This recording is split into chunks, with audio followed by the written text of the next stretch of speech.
Okay, so I thought I'd show you cornbread dressing. I showed you how to do the cornbread in my other video. So if you haven't seen that, you might want to go check that out because it's the main ingredient of your cornbread dressing, of course. Anyway, I just wanted to take a second and explain something real quick that my grandmother had explained to me. She said that the reason people, you know, had different stuffing up north and cornbread dressing down south is basically, it's as simple as this. The simplest answer is always the best. And probably the most accurate.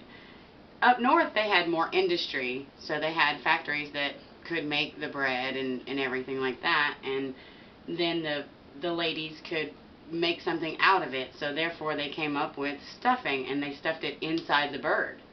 Okay, that's my understanding of it. And then cornbread dressing, that's what we had, so of course that's how we made dressing, but the reason they call it dressing here is because it's a side dish to dress on the side of a turkey, or it's a side dish basically. We don't stuff it inside the bird. Okay? That's the only two differences. Alright, now let's get right down to it. What I have done here is I took 2 pans of cornbread. I'm just going to put it in a larger bowl because I let it cool off and crumpled it up. Alright? And this is just cornbread. That's all it is. There's nothing really added to it.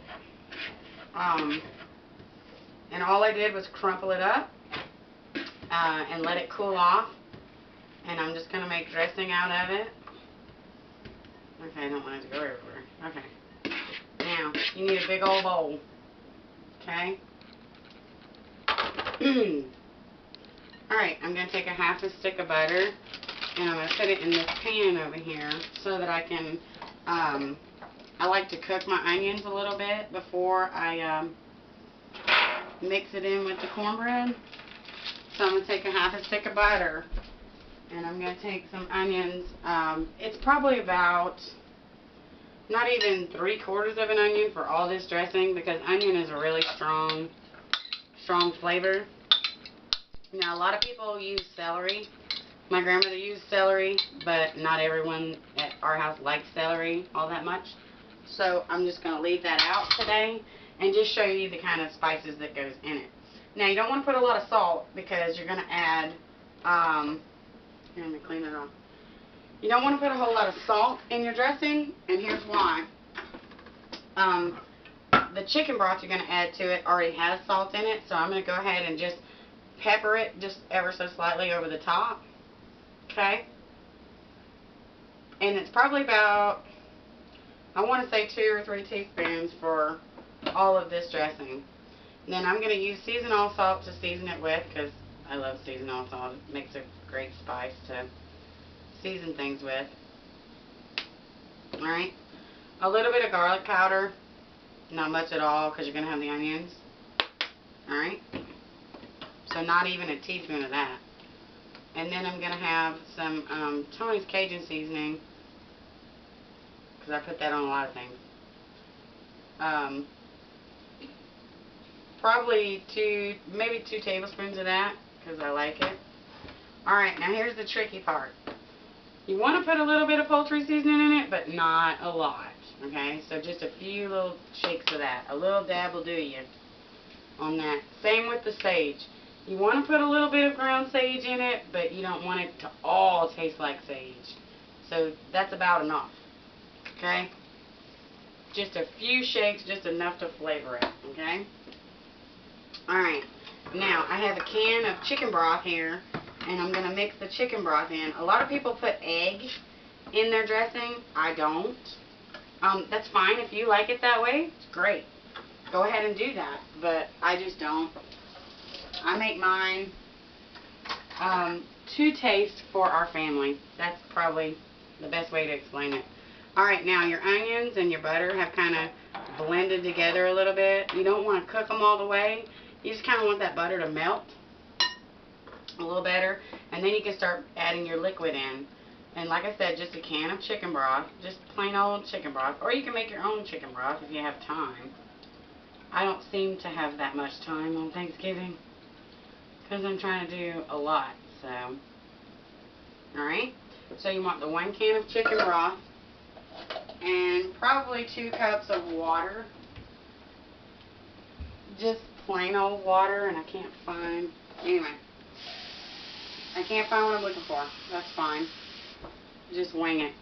Alright, and this is just going to moisten it up a bit for you. And I use a half a stick of butter because I don't want it to be, I want it to be, you know, taste good, but I don't want it to be greasy, because it will kind of turn greasy. Like I said, 2 cups of just water, because I don't like the real strong flavor. Alright, now you're just going to take your butter and your onions and kind of melt it over it like that. Alright. And you're going to stir it all together, and it's ready to bake. It's going to be probably 15 minutes in the oven, and that's it. It's done. Because it's already cooked cornbread, so you don't have to really cook it. You just want it to kind of stiffen up for you and, you know, cook it just a little while. That's it. Just get those flavors blended in there and cook it, and that's it. That's all that I do. I might need a little bit more water. You want it to kind of mix together and kind of be a mushy consistency. That's kind of how you want it to be. So just mix it well and just keep kind of stirring it until it's like mushy. And when it's mushy, it's ready to put in the oven and bake it. And it turns out to be a really nice dressing. It's just quick, it's easy, it's simple. Like I said, add celery to it if you want, or whatever. There's, you know,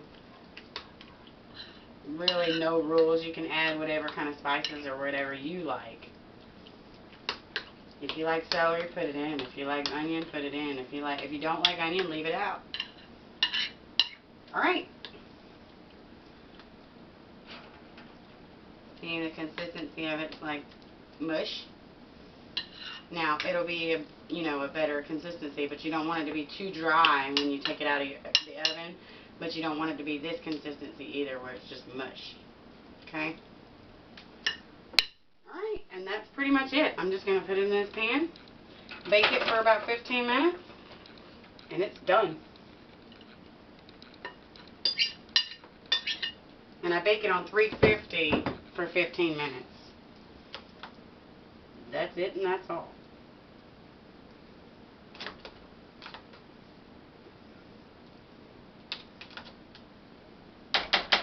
Alright, thanks.